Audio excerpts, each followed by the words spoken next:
세상에는 말을 아껴온 땅들이 있습니다. 바람으로 기도하고 침묵으로 저항하며 천년의 시간 속에서 그들만의 방식으로 살아온 곳, 바로 티베트입니다. 깊은 계곡과 하늘을 잇는 설산, 그리고 그 아래를 걷는 순례자들. 이 땅의 사람들은 나라를 세웠고 경전을 남겼고 왕을 세우고도 왕보다 신을 먼저 섬겼습니다. 그 누구의 통치도 받지 않았고 자신들의 방식으로만 세상을 이해했습니다. 그러나 1950년 붉은 깃발이 고개를 들었고 1951년 그 침묵은 총칼 아래 무너졌습니다. 자발적 귀속이라는 이름으로 한 국가가 아무런 전쟁 선포도 없이 삼켜졌습니다. 세계는 조용했습니다. 언론도 국제사회도 모두 눈을 감았습니다. 이 영상은 폭력 앞에 지워져 버린 한 나라의 진실, 그리고 오늘날까지 이어지는 강제 점령의 현재형을 말하고자 합니다. 티베트는 단 한 번도 스스로를 중국이라 부른 적이 없습니다. 그리고 지금도 하늘 가까운 그 땅에서는 그들이 중국이 아님을 증명하며 살아가고 있습니다. 티베트는 중국이 아니다. 지금 그 증거를 따라가 보시죠.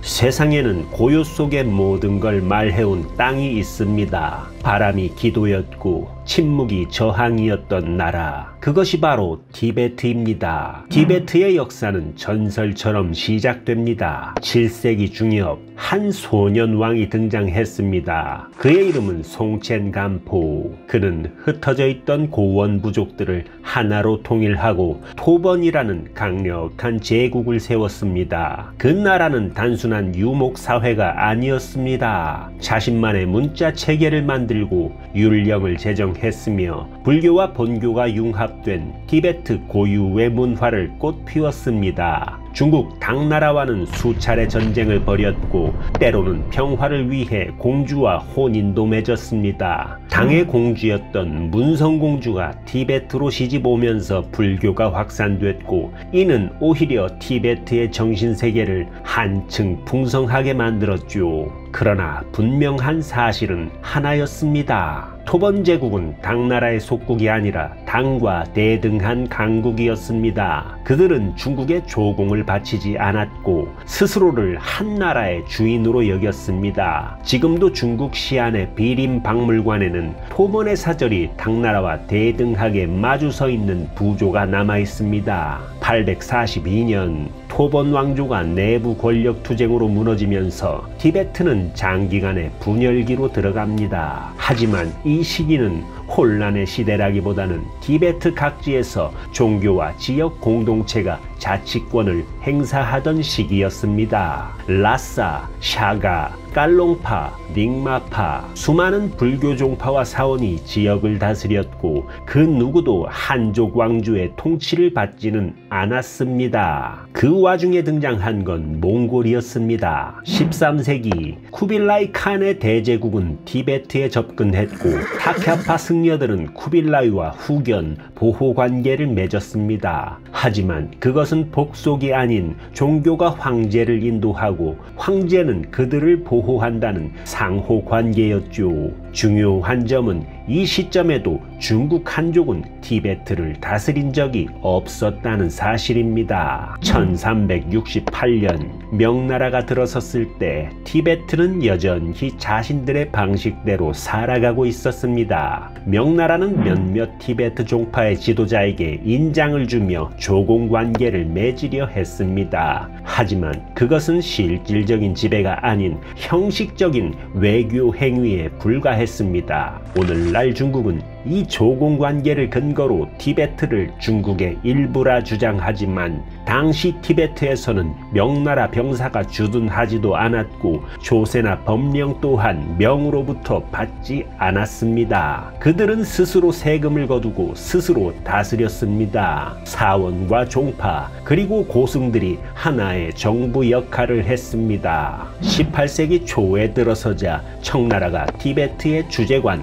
안반을 파견 발전하기 시작합니다. 티베트 내 불안정한 왕위 계승 문제에 개입하며 달라이라마는 청황제의 인가를 받아야 한다는 제도가 등장했죠. 그러나 이것 역시 직접 통치가 아닌 종교적 후견이라는 간섭 수준에 가까웠습니다. 청나라의 힘은 점차 약해졌고 1911년 신해혁명으로 멸망하자 티베트는 곧바로 독립을 선언합니다. 1912년부터 1950년까지 티베트는 사실상 완전한 독립국가였습니다. 자체 국기, 자체 화폐, 여권, 군대, 우체국, 라사에 있는 영국, 인도, 네팔 대표부는 티베트를 독립국가로 취급했습니다. 중국 국민당 정권조차 티베트에 군사적 개입을 할 여력이 없었습니다. 그들은 수차례 외교적 시도를 했지만 티베트는 이를 거절하고 스스로를 지켜왔습니다. 그리고 그 고요한 독립은 붉은 물결 아래 흔들리기 시작합니다. 1950년 중화인민공화국은 티베트를 해방하겠다며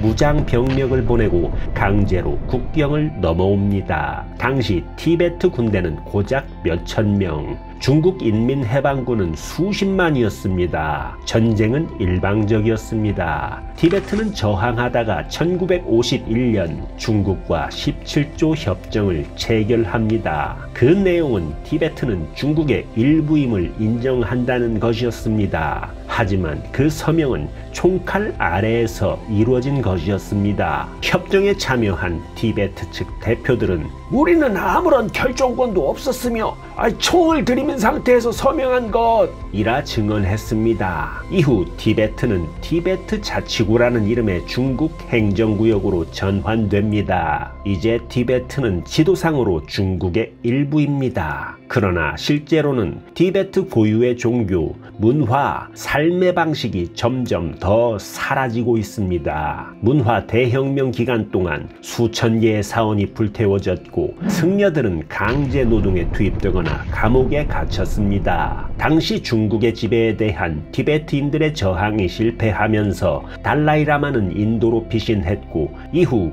다람살라에 티베트 망명 정부를 세웠습니다. 다람살라는 인도 히말라야 산맥에 위치한 도시로 티베트 망명 정부의 본거지가 되었으며 많은 티베트인들이 이곳에서 살고 있습니다. 수만 명의 티베트인들이 인도로 망명하며 외칩니다. 우리는 중국인이 아닙니다. 우리는 티베트인입니다. 중국은 티베트를 발전시키고 있다고 주장합니다. 철도, 호텔, 고층 건물들. 그러나 그 모든 발전은 한족 이민자들 중심의 경제 식민지화로 이루어졌습니다. 라사의 옛 골목은 헐리고 사원은 관광지로 바뀌고 티베트인은 도심에서 점점 밀려납니다. 그들 중 일부는 산으로 들어가 조용히 독립을 기도하고 일부는 분신이라는 마지막 저항으로 목소리를 냅니다. 하지만 국제사회는 여전히 침묵합니다. 티베트는 단 한 번도 스스로를 중국이라 부른 적이 없습니다. 토번 제국부터 지금까지